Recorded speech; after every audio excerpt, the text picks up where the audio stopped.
हमें मालूम है कि परमात्मा हमारे दुखों का निवारण करता है। उस उद्देश्य से हम घर से निकलते हैं। जिसको जैसा भी ज्ञान होता है, कोई मंदिर में जाता है, कोई मस्जिद में, कोई गुरुद्वारे में, कोई चर्च में, कोई किसी तीर्थ धाम पर जाता है, कोई किसी तालाब पर स्नानार्थ जाता है, और कोई संतों के पास जाता है। वहां जाने के बाद फिर भी वो सुखी नहीं हो रहा। उसका कारण क्या है? सबसे पहले हमने ये जानना होगा, जिस संत के पास आप जाते हो वो आपको कोई ना कोई जंतर मंत्र भक्ति साधना का अवश्य बताता है कि आप ऐसे करो, आपका कष्ट निवारण हो जाएगा। तो जो दुखी है, जैसे कोई रोगी वैद्य के पास जाता है, वैद्य उसको जो दवाई देता है, औषधि देता है, वो उसको खाता है और बताए अनुसार सारी परहेज रखता है,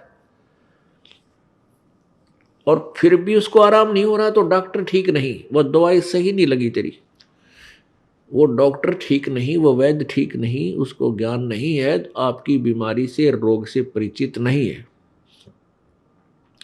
तो क्या करते हैं? फिर दूसरे वैद्य के पास जाते हैं, फिर तीसरे के पास जाते हैं। जब तक रोग नहीं कटेगा तब तक आप चैन से बैठ नहीं सकते, और न ही बैठना चाहिए। अब कुछ पुण्यात्माएं संतों के पास चले गए, किसी को 2 वर्ष हो गए, किसी को 10 वर्ष, किसी को 20 वर्ष। आपत्तियां ज्यों की त्यों बनी हुई हैं। कुछ पुण्यात्मा केवल परमात्मा प्राप्ति यानी अपना आत्म कल्याण समझकर वहां गए उन संतों के पास कि गुरु बिन मोक्ष नहीं होता। ये भी उनको ज्ञान हुआ कि गुरु अवश्य होना चाहिए, गुरु बिन भक्ति भी नहीं बन सकती। ये भी तथ्य है, सत्य है। लेकिन गुरु पूरा हो, अधूरे गुरुओं से, नीम हकीम वैद्यों से सत्य प्राप्त नहीं हो सकता, रोग कट नहीं सकता।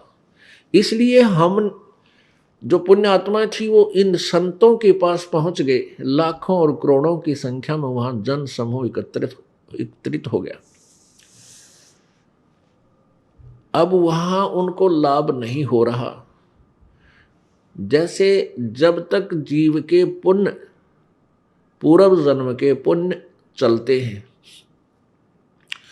तब तक वो किसी भी साधना को कर रहा है, किसी भी संत के पास वो गया हुआ है, उसके पूर्व जन्म के पुण्यों से अच्छा लाभ मिल रहा है, वो सुखी है। जैसे किसी का अच्छा कारोबार चल रहा है, घर में संतान बेटा बेटी हो गए, फिर उनकी पढ़ाई अच्छी होगी, उनको अच्छी नौकरियां मिल गई, अच्छे स्थानों पर उनका विवाह संस्कार हो गया, तो वो भक्त उन संतों के पास था, तो उसने ये सोचा कि जो गुरुजी ने मुझे मंत्र दे रखा है इससे मुझे लाभ हुआ। और उसी गुरुजी के पास ऐसे भी व्यक्ति हैं जो दुखी गए थे और उससे भी और दुखी हो गए, वही साधना वही भक्ति वो कर रहे हैं।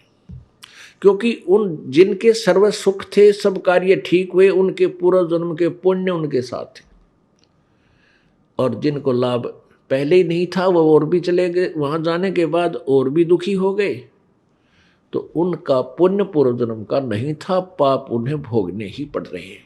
तो फिर वो संत उनको क्या कहते हैं?